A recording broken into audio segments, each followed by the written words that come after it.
നമസ്കാരം. ഓണത്തിനിടയ്ക്ക് പുട്ടുകച്ചവടം എന്നൊന്നും പ്രിയപ്പെട്ട പ്രേക്ഷകർക്ക് തോന്നരുത്. ഞാൻ 2-3 ദിവസമായി ഒരു FB ഒരു പോസ്റ്റ് കണ്ടു. ആ പോസ്റ്റ് അതിനെക്കുറിച്ചൊന്ന് വിശദീകരിക്കണം. അതായത് എനിക്കറിയാവുന്ന കാര്യങ്ങൾ കൂടി ഒന്ന് വിശദീകരിക്കണം. എൻ്റെ അറിവിൻ്റെ പരിമിതിക്കുള്ളിൽ നിന്നുകൊണ്ട് അതൊന്ന് ചെയ്യണം എന്നുള്ള കാര്യം. ഒരു വേള പ്രേക്ഷകർ ആ പോസ്റ്റ് കണ്ടു കാണുമായിരിക്കും. അത്ര റീച്ചുള്ള ഒരു പോസ്റ്റാണ്. വേറെ ആരുടെയുമല്ല, മറുനാടൻ മലയാളി ചീഫ് എഡിറ്റർ ഷാജൻ സ്കറിയ. സ്നേഹപൂർവ്വം ഞാൻ ഷാജൻ ചേട്ട എന്നാണ് അദ്ദേഹത്തെ വിളിക്കുന്നത്. ഞാൻ അദ്ദേഹത്തിന്റെ കൂടെ ഏതാണ്ട് 2 കൊല്ലത്തോളം ജോലി ചെയ്തിരുന്നു. പ്രേക്ഷകർക്ക് അറിയാമായിരിക്കും. അപ്പം അദ്ദേഹത്തിന്റെ രാഷ്ട്രീയ നിലപാടുകളെ കുറിച്ച്, അദ്ദേഹം ഏത് രാഷ്ട്രീയ പാർട്ടിയിൽപ്പെട്ട ആളാണ്, അദ്ദേഹത്തിന്റെ രാഷ്ട്രീയം എന്താണ്, അദ്ദേഹം ഏത് രാഷ്ട്രീയത്തിൽ വിശ്വസിക്കുന്നു, ആർക്ക് വോട്ട് ചെയ്യുന്നു തുടങ്ങിയ കാര്യങ്ങളൊക്കെ പലപ്പോഴും എന്നോട് വ്യക്തിപരമായി എന്റെ സുഹൃത്തുക്കൾ പലരും ചോദിച്ചിട്ടുണ്ട്. ഞാൻ അതിനൊക്കെ തന്നെ ചിരിച്ചു തള്ളിക്കൊണ്ട് മറുപടി പറഞ്ഞിട്ടേ ഉള്ളൂ. അതൊക്കെ അദ്ദേഹത്തിന്റെ വ്യക്തിപരമായ കാര്യമാണ്. ഞാൻ അതേക്കുറിച്ചൊന്നും ചോദിച്ചിട്ടില്ല. അദ്ദേഹവുമായി വ്യക്തിപരമായ ഒരു ആത്മബന്ധം എനിക്കുണ്ട്. എന്നാൽ പോലും ഞാൻ അങ്ങനെ ചോദിച്ചിട്ടില്ല എന്നതാണ് യാഥാർത്ഥ്യം. അദ്ദേഹത്തിന്റെ രാഷ്ട്രീയ നിലപാട്, അദ്ദേഹം മോദിജിയുടെ ഫാനാണോ, അദ്ദേഹം BJP കാരനാണോ, അദ്ദേഹം BJP അനുഭാവിയാണോ, RSS അനുഭാവിയാണോ തുടങ്ങിയ കാര്യങ്ങളൊക്കെ ഇപ്പോഴും അദ്ദേഹത്തിന്റെ പോസ്റ്റിന് ശേഷവും ചർച്ചയാവുന്നുണ്ട് എന്നതാണ് മറ്റൊരു കാര്യം. അദ്ദേഹത്തിന്റെ ആ ഒരു പോസ്റ്റാണ് ഇത്. ഞാനത് വിശദമായി തന്നെ വായിക്കാം. അതായത്, ആരെല്ലാം എന്തെല്ലാം ചാപ്പ ചാർത്തിയാലും അടിസ്ഥാനപരമായി എനിക്ക് ഒരു രാഷ്ട്രീയ കക്ഷിയോടും പ്രത്യേക മമതയില്ല. അത് അദ്ദേഹത്തിന്റെ നിലപാടാണ്. എല്ലാ പാർട്ടികളെയും ഒരുപോലെയാണ് കാണുന്നത്. മോദി BJP വിരോധം ഇല്ലാത്തത് കൊണ്ടും രാജ്യാഭിമാനം മറ്റെല്ലാ ഐഡന്റിറ്റിയേക്കാളും കൂടുതലായി അനുഭവിക്കുന്നത് കൊണ്ടും എളുപ്പത്തിൽ സംഖ്യപ്പട്ടം കിട്ടിയെന്ന് മാത്രം. പഹൽഗാം ഭീകരാക്രമണവും തുടർന്നുള്ള കേന്ദ്ര സർക്കാരിന്റെ പ്രതികരണങ്ങളും സൂക്ഷിച്ച് നിരീക്ഷിച്ചയാൾ എന്ന നിലയിൽ കേന്ദ്ര സർക്കാരിനോടും മോദിയോടും കൂടുതൽ ആദരവ് തോന്നുന്നു എന്ന് ഷാജൻ സ്കറിയ വെളിപ്പെടുത്തുന്നു. മോദി എന്റെ പ്രധാനമന്ത്രിയായതിൽ ഞാൻ അഭിമാനിക്കുന്നു. 2008 നീചമായ മുംബൈ ആക്രമണത്തെ പോലും ഗൗരവമായി എടുക്കാത്ത കോൺഗ്രസ് പാർട്ടിയുടെ അണികൾ വെടിനിർത്തലിനെയും മറ്റും പരിഹസിക്കുന്നത് കാണുമ്പോൾ സാധാരണ മനുഷ്യർക്ക് മോദിയോട് കൂടുതൽ ഇഷ്ടം തോന്നിയാൽ അവരെ കുറ്റം പറയരുത് എന്ന് ഷാജൻ സ്കറിയ, BJP കാരനല്ലാത്ത ഒരു രാജ്യസ്നേഹി എന്ന് പറഞ്ഞുകൊണ്ട് പ്രധാനമന്ത്രി നരേന്ദ്രമോദിയുടെ ഒരു ചിത്രവും നൽകിക്കൊണ്ടാണ് അദ്ദേഹത്തിന്റെ സ്വന്തം പേജിൽ ഏതാനും ദിവസങ്ങൾക്ക് മുൻപ് ഇത് പോസ്റ്റ് ചെയ്തത്. തീർച്ചയായിട്ടും അദ്ദേഹം ഒരു രാഷ്ട്രീയക്കാരനല്ല.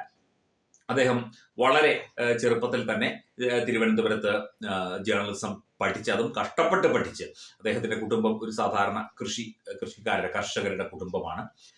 എല്ലാവരും, അദ്ദേഹത്തിന്റെ സഹോദരങ്ങളൊക്കെ തന്നെ എല്ലാവരും നല്ല വിദ്യാഭ്യാസം നേടിയവരാണ്. എല്ലാവരും നല്ല കഷ്ടപ്പെട്ട് ബുദ്ധിമുട്ടി പഠിച്ചതാണ്. പട്ടിണിയും ബുദ്ധിമുട്ടും ഒക്കെ അറിഞ്ഞ് പഠിച്ചു വളർന്ന വ്യക്തികളാണ് എല്ലാവരും തന്നെ. അദ്ദേഹം മാധ്യമ പ്രവർത്തനം തുടങ്ങുന്ന സമയം മുതൽ തന്നെ ആത്മാർത്ഥമായ സത്യസന്ധമായ മാധ്യമ പ്രവർത്തനം നടത്തി വന്നിരുന്നയാളാണ്. ഇപ്പോഴും അങ്ങനെ തന്നെ. അദ്ദേഹം കൂടുതൽ സത്യത്തിനും നീതിക്കും ജനനന്മയ്ക്കും ജനപക്ഷ നാടിന്റെ പക്ഷ വ്യവസ്ഥകൾക്കും ഒക്കെ തന്നെ വലിയ പ്രാധാന്യം കൊടുക്കുന്ന വ്യക്തിയാണ്. അദ്ദേഹത്തിന് ബോധ്യമല്ലാത്തൊരു കാര്യവും അദ്ദേഹം പറയുകയില്ല. അദ്ദേഹം അത് സ്ഥാപിച്ചെടുക്കാൻ ശ്രമിക്കുകയില്ല. വ്യക്തമായ തെളിവുകളോടും കൃത്യമായ രേഖകളോടും കൂടിയാണ് അദ്ദേഹം പല വാർത്തകളും ചെയ്തത്. അദ്ദേഹത്തെ ഒതുക്കാനായിട്ട് പല രീതിയിൽ പല കേസുകളും മറ്റു കാര്യങ്ങളും ഒക്കെ കൊടുത്തിട്ടുണ്ട്. അതിന്റെയൊക്കെ പല ബുദ്ധിമുട്ടുകളും അദ്ദേഹം അനുഭവിക്കുന്നതും അതിന്റെ ബുദ്ധിമുട്ടുകളൊക്കെ അദ്ദേഹം സത്യത്തിന്റെയും നീതിയുടെയും മാർഗത്തിലൂടെ മറികടക്കുന്നതും ഒക്കെ നേരിട്ട് അനുഭവിച്ച് കണ്ട ഒരാളാണ് ഞാൻ. എന്തൊക്കെയായാലും ശരി, അദ്ദേഹത്തിന്റെ രാഷ്ട്രീയ നിലപാട്, അദ്ദേഹം സംഖ്യപ്പട്ടം കിട്ടാൻ എളുപ്പമാണ്. അദ്ദേഹം പലപ്പോഴും മോദിജിയെ അനുകൂലിച്ചുകൊണ്ട്, ഇന്ത്യൻ ഭരണഘടനയെ അനുകൂലിച്ചുകൊണ്ട്, ഇന്ത്യൻ ഭരണ സംവിധാനത്തെ അനുകൂലിച്ചുകൊണ്ടൊക്കെ തന്നെ വാർത്തകളും അതുപോലെ തന്നെ വിശകലനങ്ങളും ഇന്റർവ്യൂകളും ഒക്കെ ചെയ്യുന്ന വ്യക്തിയാണ്. അദ്ദേഹത്തിന് എല്ലാവരോടും ഒരേപോലത്തെ ഒരു നിലപാടാണ് എന്ന് സൂചിപ്പിച്ചുകൊണ്ട് അദ്ദേഹം വ്യക്തമായി പോസ്റ്റ് ഇട്ടു. പക്ഷെ അതിനുശേഷവും അദ്ദേഹത്തെ സംഖ്യയാക്കാനും അദ്ദേഹത്തെ കൊങ്ങിയാക്കാനും ഒക്കെ തന്നെ പല മാർഗങ്ങൾ തേടുന്നുണ്ട്. അദ്ദേഹം ഒരു വേള communist party of India, Marxist എന്ന പാർട്ടിക്ക് പോലും എതിരല്ല. അതിന്റെ ചില നയങ്ങൾക്കും ഇവിടെ ചില നേതാക്കൾ കാണിക്കുന്ന ചില നിലപാടുകൾക്കും, ജനവിരുദ്ധ നിലപാടുകൾക്കുമൊക്കെ അദ്ദേഹം എതിര് നിൽക്കുന്നുണ്ട്. അതിനെതിരെ അദ്ദേഹം പ്രതികരിക്കുന്നുണ്ട് എന്നുള്ളതല്ലാതെ അദ്ദേഹത്തിന് ആ പാർട്ടിയോട് പോലും ഒരു വിരോധവുമില്ല. ഒരു രാഷ്ട്രീയ പാർട്ടിയോടും വിരോധവുമില്ല, പ്രത്യേക മമതയുമില്ല. ജനനന്മയ്ക്കുതകുന്ന രീതിയിൽ ജനപക്ഷത്ത് നിൽക്കുന്ന, നാടിന്റെ പക്ഷത്ത് നിൽക്കുന്ന, അത് ഏത് പൊതുപ്രവർത്തകയായാലും രാഷ്ട്രീയ പാർട്ടിയായാലും അതിനൊപ്പമാണ് അദ്ദേഹം. സത്യസന്ധമായി കാര്യങ്ങൾ, രാജ്യത്തെ അഴിമതിക്കെതിരെ, നാടിന്റെ നന്മയ്ക്ക് വേണ്ടി ഉറക്കെ വിളിച്ചു പറയുന്ന ഒരു മാധ്യമ പ്രവർത്തകനാണ് ശ്രീ ഷാജൻ സ്കറിയ എന്ന് എനിക്ക് ധൈര്യപൂർവ്വം പറയാൻ സാധിക്കും. അദ്ദേഹവുമായി എടുത്ത് ഇടപഴകിയത്, അദ്ദേഹവുമായി നേരിട്ട് അനുഭവം ഉള്ളത് കൊണ്ട്. അദ്ദേഹത്തെ യൂട്യൂബ് ചാനൽ ഉടമ എന്നൊക്കെ പറഞ്ഞ് അദ്ദേഹത്തിനെതിരെ ഈയിടെ അദ്ദേഹത്തെ കസ്റ്റഡിയിൽ എടുത്തപ്പോൾ യൂട്യൂബ് ചാനൽ ഉടമ എന്നൊക്കെ പറഞ്ഞ് അദ്ദേഹത്തെ അവഹേളിക്കുന്നത് കണ്ടു.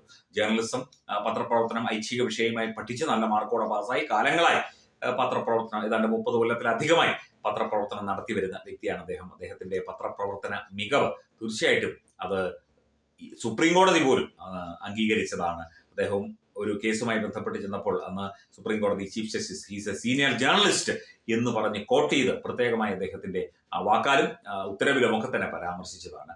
അദ്ദേഹത്തിന്റെ നിലപാടുമായി ധൈര്യമായി മുമ്പോട്ട് പോകട്ടെ.